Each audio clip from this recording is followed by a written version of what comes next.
Now, from the Sports Blitz studio, Brandon Schaff and Chris Thomason. Hey everybody, welcome back to the Blitz. Okay, this segment, we've got some teams that are vying for playoff seeding. Yeah, no question about it. It'll be kind of exciting to see which ones get one step closer to just a few weeks from now when the playoffs start. Yeah, absolutely. All right, let's get to it. These two teams are expected to be in the playoffs. Orange Grove paying a visit to Sinton tonight. Good back and forth game in the first half here. OG going up early. Logan Rodriguez with the keeper for the score. Get off me. Made it 7-0. Bulldogs on the road. But then, this is going to be a Play of the Week nominee. The ensuing kick going to go to Riviera Rodriguez. He's going to get it after it bounces right. There he is, flying right into the frame, and he gone. You're not going to get him. He goes by everybody.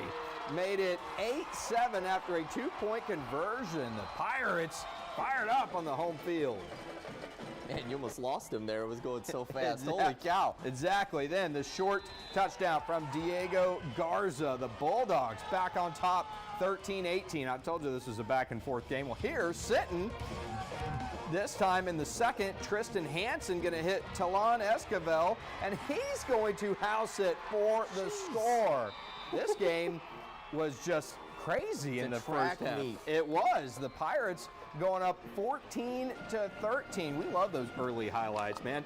But here, Rodriguez still in the second, going to take it in. Where is he? There he is. And for the score, OG goes up 19-14. But from there, it was all Sinton. Let's take a look at the final. Pirates get it done. Big, 62-33. Man, I'm out of breath just watching Sinton run all over that field. Second half, not as competitive. There you go. All right, let's take a look at the Robstown Pickers and the West Oso Bears. Now, this is a game with potential playoff implications, so an important one to keep in mind. Let's see how it turns out. So West Oso getting started on defense here, able to get the big-time sack, so the Bears feeling themselves early in this one. And so now, Robstown, Derek Silva, short pass to Ruben Avalos, and then a run right up the middle by Edward Diaz, so able to get it done in the air, on the ground, and then on the ground again, Derek Silva would take it himself, making a man miss for the first down. Yeah, you know, the Pickers driving the field, you know, they're trying to see some signs of life, but eventually stalls.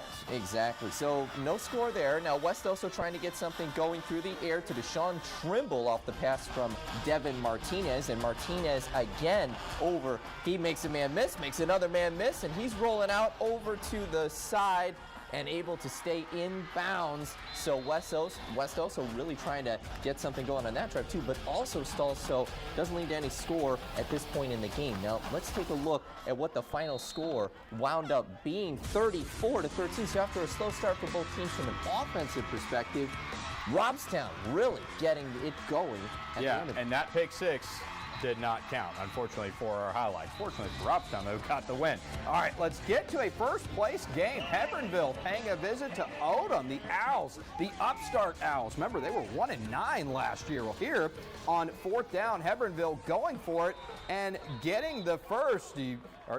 Didn't get it. They come up with the stop, do the Owls. They put a hurting on them on that, too. And here, Odem now on the offensive here. The deep pass to Trey Canales. Odem in business. That's a catch and a first down inside the 10. Then Josh Chavira here to Canales again, right at the blitz camera. That is a score. The Owls going up in this one. Then here, now going for two. And it's Kyle Winchell here right in front of the blitz camera. Flexing on him. You can flex a little bit. All right, that made it 22-19. Still a game, though. Still a game. Hebbronville here. Eden Pettis here going to get that big reception. Longhorns in business. But the drive would stall, and Odem gonna punch it in. They go up 29-19. Let's take a look at the final.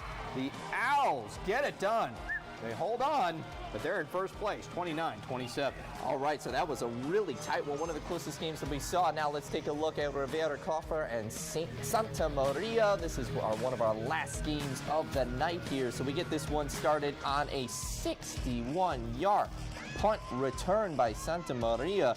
That is Elijah Gracia, who's able to take this one all the way back to the house. And Santa Maria leading the Cougars 7-0. Now Santa Maria trying to get something going here, but they fumble the ball, and so Gutierrez is able to recover the ball.